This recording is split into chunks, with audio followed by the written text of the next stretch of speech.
Boombox. Hoy en nuestro video podcast, el profesor, yo, con Educación Todo Se Puede, vamos a mirar un tema de lo más complejo que tiene el planeta hoy. Estoy hablando de las desigualdades en nuestras sociedades. Si nosotros queremos tener sociedades justas, sin duda tenemos que enfrentar el tema de las desigualdades, remediarlas, reducirlas, cerrar una brecha gigantesca que tenemos en muchas partes. En nuestra América Latina, nosotros somos campeones mundiales de las desigualdades. Nuestra región es profundamente desigual.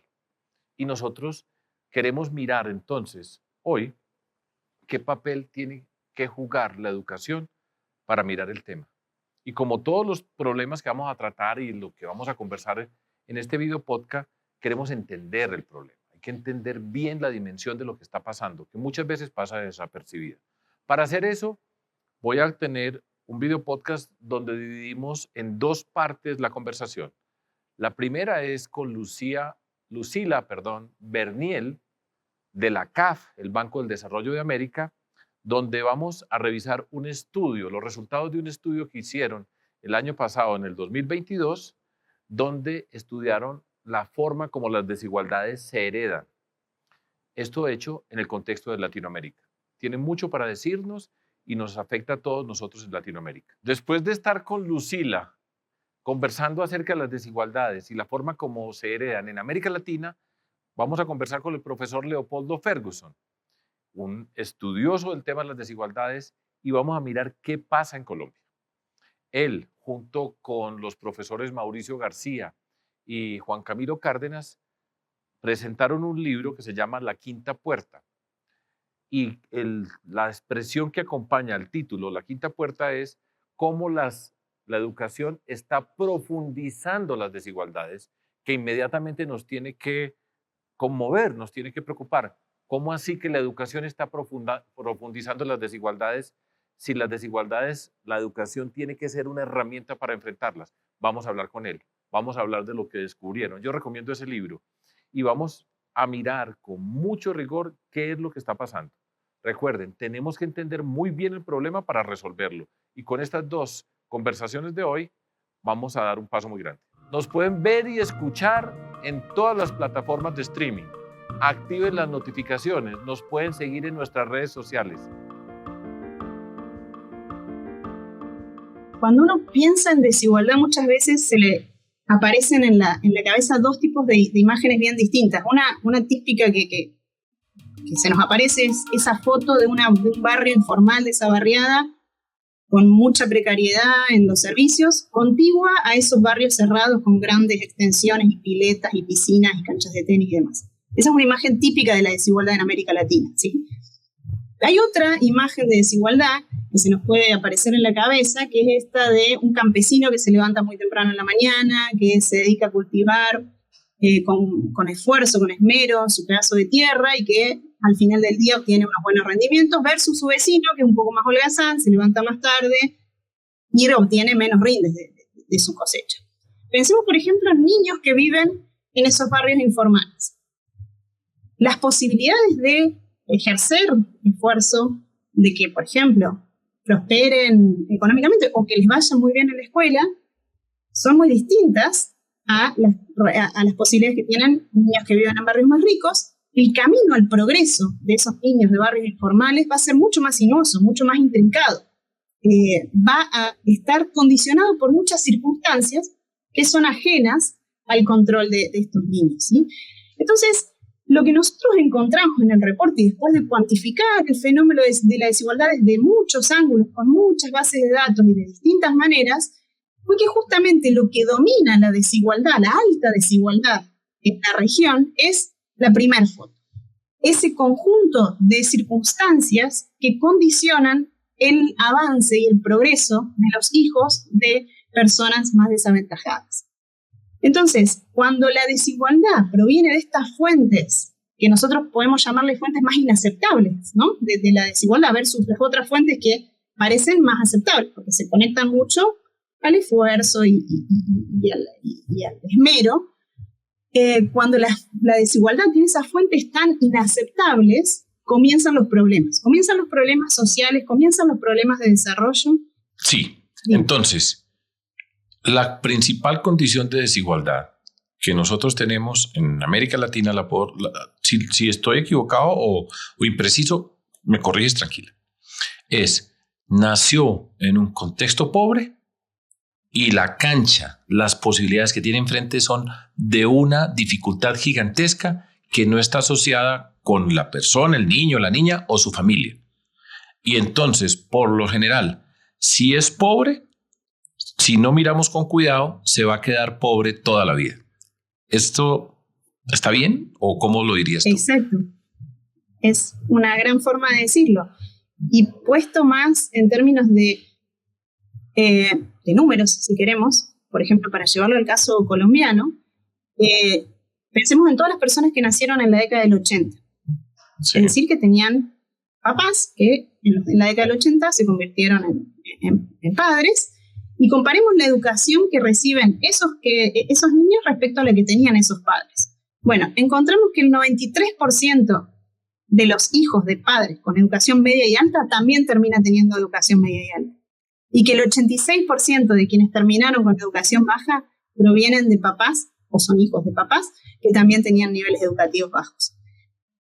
Allí está la trampa de la herencia de la desigualdad. Exactamente. Allí está el punto central que hacemos en el reporte, que es el de no basta mirar la foto de la desigualdad hoy, hay que mirar la película, hay que mirar la transmisión de las condiciones, de las circunstancias de padres a hijos. Los ejemplos que nos dio Lucila son conmovedores e indican con mucha precisión la naturaleza de lo que estamos hablando, una condición social que determina lo que va a ocurrir con un niño o una niña en diferentes espacios de nuestra sociedad, repito, de acuerdo a su condición social.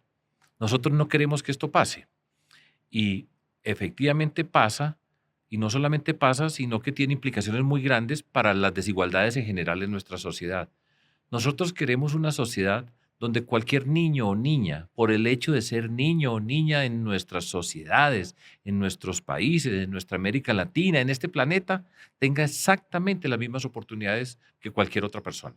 Nosotros no podemos aceptar esas desigualdades que están asociadas a condiciones que las personas no escogieron, que es una forma de la injusticia como hemos construido nuestras sociedades.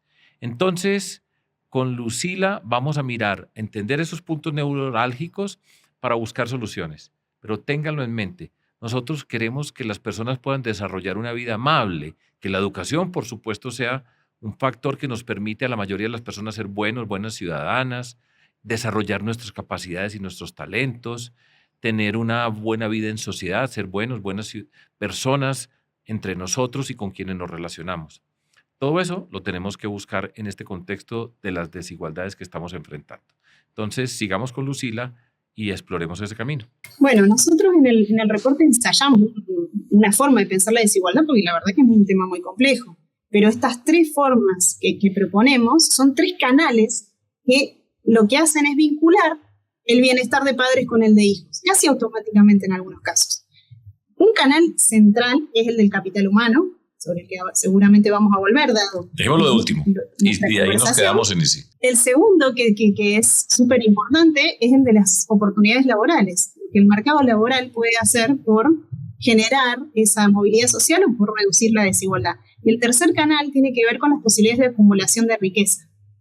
Entonces, estos tres canales, en particular el del capital humano, toman fuerza en distintas etapas de la vida. El del capital humano es central, es basal, en el sentido de que es el primero en la vida. Las dos primeras décadas de vida son fundacionales para lo demás.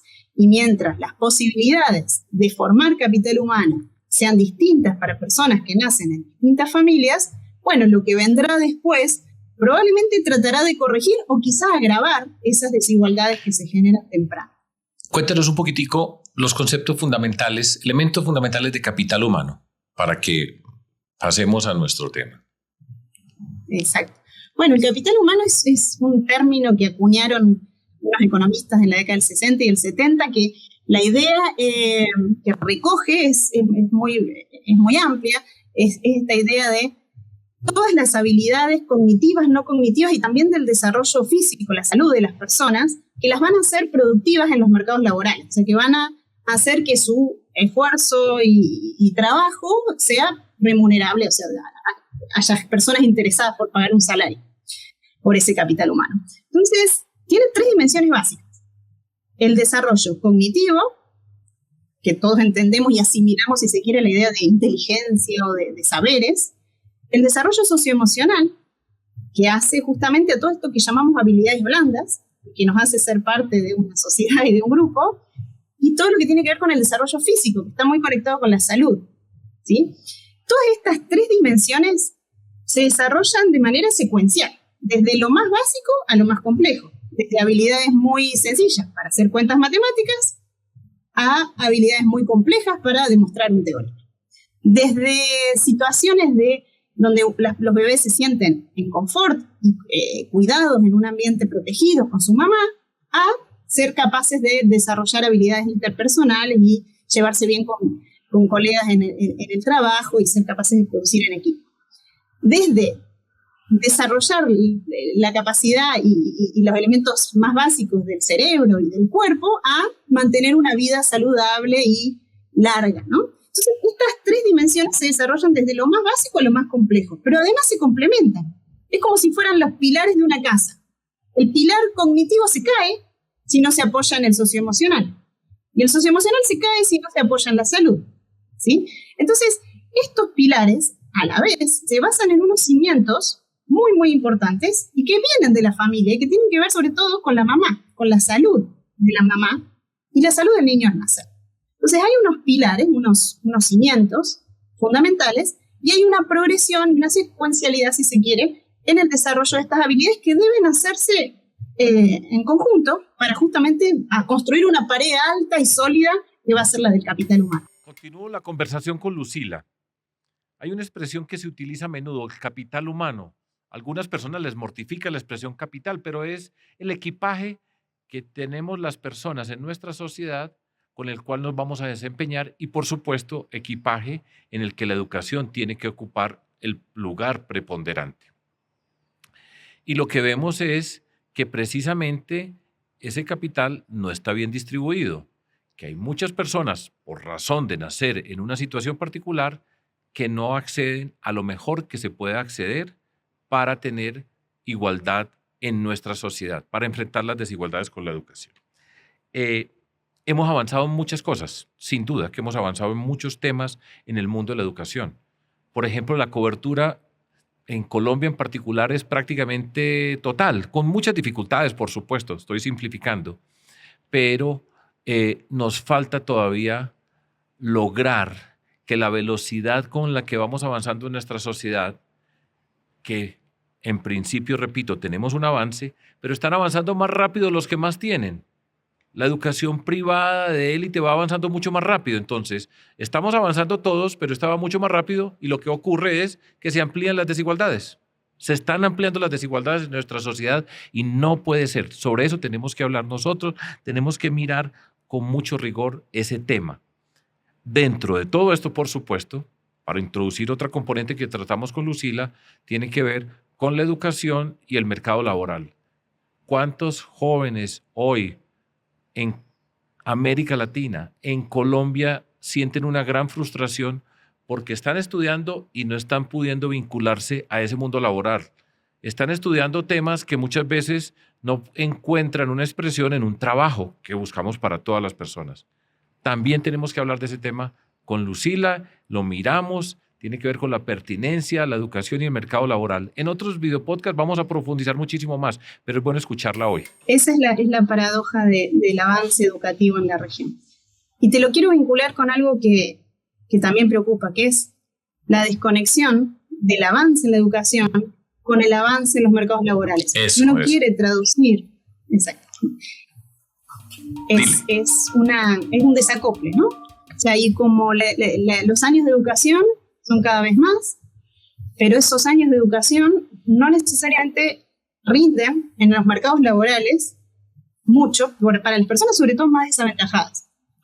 Por ejemplo, hoy saber leer y escribir no es algo que pague en el mercado laboral. Nos podemos poner muy contentos porque mucha gente hoy termina la escuela primaria en América Latina.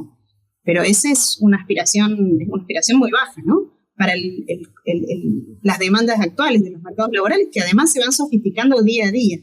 La educación va perdiendo la relevancia o la pertinencia respecto a las demandas que los mercados laborales están teniendo hoy. Eso es una preocupación adicional y que agrava la persistencia intergeneracional en los ingresos, ¿sí? Porque los ingresos básicamente se componen de ingresos laborales para gran parte de la población, no para los ricos, pero sí para el 80-90% de la población, los ingresos laborales son los ingresos más importantes.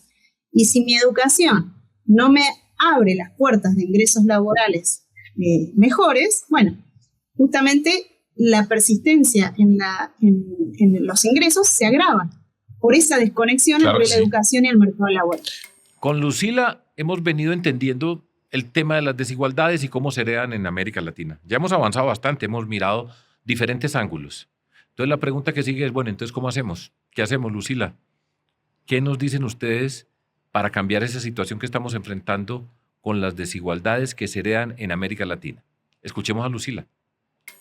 El sistema educativo tiene que entender que va a recibir una realidad muy heterogénea, que va a, idealmente debería incidir tempranamente, de alguna manera, y las políticas de acompañamiento familiar y de todo lo que tenga que ver con ayudar a los padres a crear las condiciones de crianza óptimas dentro del hogar, pero también a que esas condiciones se complementen bien con elementos del espacio, del barrio, del hábitat, de los contextos sociales, de los contextos físicos en los que se crían los niños, es una de las tareas que tiene que emprender el sistema educativo. Mirar hacia antes de lo que le toca.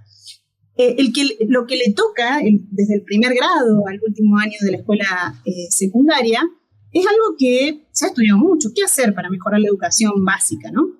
Sabemos bastante sobre qué hacer y allí básicamente lo que hay que hacer es gastar más. No hay mucha más vuelta que esa, hay que gastar más, pero a la vez hay que permitirle a la escuela y al sistema educativo mirar y complementar los esfuerzos de las familias hasta los 5 años de edad. De 0 a 5 hay que ayudar a que esa materia prima, si se quiere, que entra dentro de la maquinaria de la educación, sea más homogénea, sea de mejor calidad. Y otro punto que también nosotros reforzamos mucho es que la escuela, como decía antes, se tiene que amigar con el mercado laboral, que no solamente tiene que terminar su tarea en la secundaria y hasta ahí me quedé, sino que tiene que darse vuelta y mirar qué es lo que viene después, qué viene después de la escuela. Después de la escuela viene el mercado laboral. Y ahí se tiene que enfrentar con 3 grandes enemigos. El primer enemigo grande es el cambio tecnológico, el que mencionábamos antes. Un segundo enemigo, no es trivial en América Latina y no es menor, son el poder de las conexiones sociales en los mercados laborales. Los mercados laborales tienen una gran influencia de las redes sociales, ¿no? O sea, si nosotros computamos, de hecho, en el reporte, algunas métricas que dicen que 2 personas con igual nivel de capital humano, pero una que viene de una familia más desaventajada y una más aventajada, cuando va al mercado laboral, bueno, le va a ir mejor a la persona de familia más aventajada. En parte, por su red de conexiones. Mostramos, por ejemplo, que 1 de cada 4 personas tiene el trabajo que tiene gracias al apoyo de algún familiar. Que 1 de cada 12 personas, en el caso de Bogotá, trabaja en la misma empresa en la que trabaja o trabajó su papá o su mamá. El poder de las conexiones sociales es muy grande en la región y es muy grande en parte también por el sistema educativo, porque el sistema educativo no es capaz de enviar señales correctas sobre los niveles de preparación que está dando a sus estudiantes. No es capaz de señalizar correctamente las habilidades de sus estudiantes y hay mucho ruido y mucha duda sobre la calidad de la educación pública, la calidad de la educación privada, la calidad de la educación de élite. Entonces, todo ese ruido se resuelve en el mercado laboral con los contactos, lo cual es muy malo, porque termina asignando muy mal el talento humano. Y el tercer gran monstruo o enemigo con el que se enfrenta el resultado de la educación en el mercado laboral es la discriminación. La discriminación basada en aspectos étnicos, raciales, en aspectos de género o en estigmas asociados a la residencia, sigue siendo un factor muy importante para las desigualdades en el mercado laboral en la región. Entonces, si la educación hace caso omiso de esos 3 grandes monstruos, bueno, todo lo que produzca no necesariamente se va a traducir de manera positiva en el mercado laboral, no se va a traducir en mejores ingresos. Después de Lucila en América Latina, vamos a aterrizar en Colombia con Leopoldo Ferguson. El profesor Ferguson es un estudioso de la economía y las desigualdades en nuestra sociedad. En particular, con sus colegas Mauricio García y Juan Camilo Cárdenas, editaron un libro, como les mencioné, que se llama La Quinta Puerta. Y en ese libro, les voy a leer textualmente la expresión, dice, de cómo la educación en Colombia agudiza las desigualdades en lugar de remediarlas. Tremenda afirmación, tremendo problema para nuestra sociedad. La educación agudizando las desigualdades en la sociedad cuando siempre hemos pretendido, pretendemos y pretenderemos que las desigualdades, una forma sustancial de disminuirlas sea la educación. Vamos a conversar con Leopoldo Ferguson y vamos a examinar la dimensión de esa expresión. Yo sigo creyendo, y le diría individualmente a cualquier colombiano que me lo pregunte, que su mejor camino a la movilidad social es que se eduque. Sin embargo, colectivamente tenemos un sistema que en la práctica no está favoreciendo eso. Entonces, ¿por qué tenemos un sistema que en la práctica no está favoreciendo eso? Yo creo que en la raíz de ese problema está que la desigualdad imperante que tenemos en la sociedad colombiana se traduce en una desigualdad en el sistema educativo. Y ocurre una cosa que mencionamos en el libro y de la que yo hablo con mucha frecuencia, que llamo la trampa de la debilidad de los bienes públicos, que es una situación que ocurre en sociedades fuertemente desiguales y con un Estado que no tiene tanta capacidad. Y es que cuando el Estado está ofreciendo un servicio público que no es enteramente satisfactorio, pero existe una desigualdad subyacente, las personas con recursos, ¿qué hacen? Bueno, resuelven esa carencia de forma privada. Entonces, no me gusta la oferta pública de educación, consigo oferta privada de educación. Ahora, cuando eso sucede, es una especie de trampa, porque eso implica que quizás los individuos con más poder económico, quizás más poder político, quizás mayores capacidades de influir en las políticas públicas, ya no se interesan en la educación pública y ya no se interesan en decir que sea de buena calidad, porque ya han resuelto ese problema para ellos, para sus hijos, de forma privada. Entonces, ¿qué pasa? Se reduce la presión hacia el Estado para que el Estado fortalezca la oferta pública. Y podemos tener una suerte como de círculo vicioso, en donde baja calidad de la oferta pública consolida una salida hacia lo privado por parte del que puede, debilitando la demanda de esa oferta pública o la demanda por esa oferta pública y por lo tanto debilitando la oferta y así sucesivamente. En este proceso quedamos segregados por clases sociales, porque yo dije, el que puede se sale para la oferta privada, pero el que no puede le toca la oferta pública. Y si la oferta pública es de mala calidad, pues no tiene muchas salidas y no tiene los recursos para encontrar una alternativa. Afortunadamente esto tiene bemoles y en Colombia hay oferta pública buena, regular y mala. Entonces hay quienes acceden a una oferta pública de buena calidad, pero esta segregación por clases sociales es lo que genera que, a pesar de que yo le diría a un colombiano cualquiera, si usted quiere movilidad social, edúquese. Nuestro sistema reproduce el sistema de desigualdad o reproduce la desigualdad imperante que tenemos en la sociedad.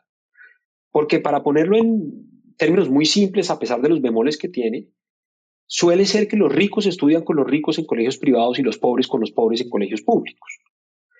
Y el problema que tiene eso es que no solamente no nos encontramos en un entorno común personas de diferentes entornos socioeconómicos, no creamos comunidad, no creamos ciudadanía, sino que además nos empezamos a diferenciar no solo por la plata que tenemos, sino por una cantidad de otras cosas que nosotros en el libro llamamos activos sociales inmateriales.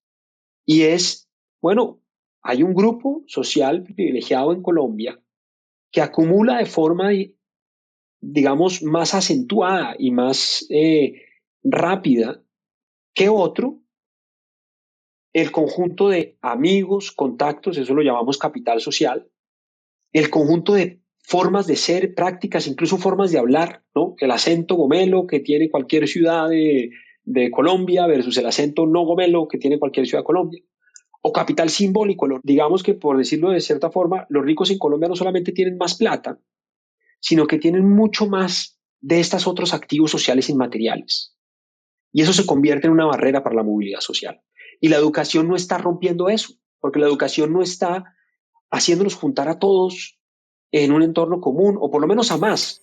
Seguimos con el profesor Leopoldo Ferguson y rápido llegamos a un punto que, voy a decirlo con esta palabra, trágico, porque todo esto de las desigualdades empieza desde el nacimiento. Y si no actuamos desde ese mismo comienzo, vamos a estar en problemas a partir de ahí, en la trayectoria educativa de nuestras personas. Y eso nos conduce necesariamente al tema de la primera infancia. ¿Qué pasa en la primera infancia? ¿Por qué las desigualdades sociales ya están marcadas desde esa primera infancia? Repito, el mensaje es de urgencia. Si no atendemos la primera infancia con todo el rigor, no la incorporamos al sistema educativo, no la convertimos en eje fundamental de todo ese proyecto educativo que nosotros tenemos para nuestra sociedad, estaremos en problemas cada vez más serios. Urgencia, urgencia, urgencia. Leopoldo, profesor Leopoldo, ¿cómo miramos este tema? Si tú miras desde los primeros pasos en el proceso de educación, se observa cómo el sistema educativo en Colombia está reproduciendo la desigualdad subyacente que tenemos en nuestra sociedad. Solamente cerca de una tercera parte de los niños están pudiendo asistir a una institución de cuidado o una institución educativa. Si miras al 25% más rico dentro de este grupo, que de nuevo no incluye a las personas más ricas del país, ese porcentaje pues sube ya casi a la mitad. Entonces, incluso desde que estamos en la etapa preescolar, el tipo de atención y por lo tanto de estimulación que es tan importante en las etapas tempranas de desarrollo de los niños varía según la cuna en la que naciste. No estamos dándole una cancha nivelada a los colombianos, incluso desde el comienzo. En esta conversación llegamos a un punto donde tenemos uno de los mayores conflictos, la diferencia entre la educación privada, una educación privada de élite para las personas privilegiadas de esta sociedad que tienen condiciones que les permiten estar en cualquier lugar del mundo. Una educación privada de una calidad inferior, baja, a la cual buscan acceder muchas familias para que sus hijos e hijas tengan unas oportunidades de índole sociocultural que les den una mayor condición social. Y una educación pública que, bajo las métricas de medición que ya hemos mencionado en otras instancias, pruebas que se hacen, tiene una calidad inferior. Eso hace que las desigualdades sociales se aumenten. Entender ese tema, esa confrontación o esa disociación pública-privada en los diferentes niveles es crucial. Sigamos conversando con el profesor Leopoldo Ferguson. Ocurre algo más que de hecho es paradójico y un poco desalentador. Y es que hoy en día tú observas que hay hogares que envían a sus hijos a colegios privados que no tienen un mejor desempeño que colegios públicos a los que podían acceder.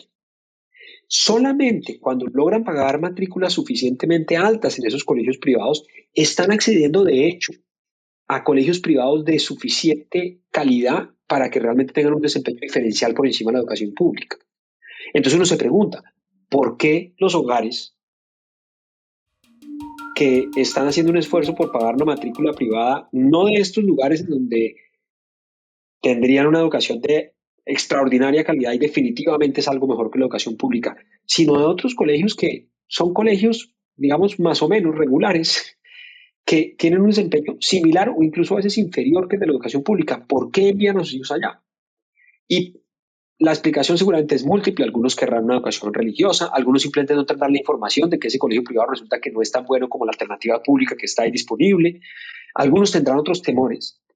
Pero yo creo que lo que nos dice a nosotros nuestro estudio, nuestro libro o la tesis que formulamos es que precisamente lo que están buscando los hogares es acceder a ese conjunto de activos sociales inmateriales, a ese acceder a otro entorno social, a construir unas redes de contactos que después me sirvan para acceder a un trabajo o acceder a una universidad, el acceder a ese grupo que tiene una forma de hablar, una forma de vestir, una forma de comportarse que constituye una sociedad, privilegiada dentro de la sociedad. Acceder al honor que tiene que me gradué de este colegio, no de un colegio público, porque hemos logrado crear ese sistema donde la educación privada se convierte en un símbolo de estatus. Y tenemos es que darle estatus a la educación pública. Y ahí en el libro hacemos un ejercicio como para un poco mostrar que los colegios privados en efecto parte de lo que venden es estatus. No solamente tratan de vender educación de alta calidad, sino que parte de lo que venden es estatus. Así como hice con Lucila, a Leopoldo le pregunté, bueno, y entonces ustedes en su trabajo, en el libro La Quinta Puerta, ¿qué soluciones nos proponen? Es un lío. Escuchemos a Leopoldo. Nosotros no tenemos una fórmula mágica para resolver esto, pero sí creo que hay una cosa importante que decimos, y es, nuestro libro sugiere que el problema no es estrictamente económico en una definición estrecha.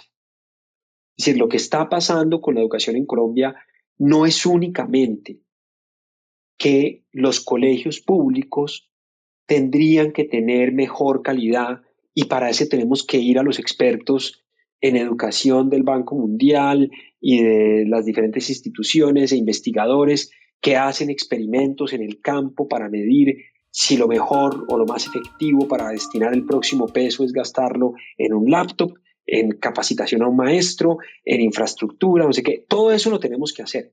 Pero podemos hacer eso todo lo bien que queramos y el país no va a cambiar si no tenemos también una transformación cultural en cuanto a cómo vivimos la educación en Colombia. Yo creo que ese es el principal mensaje.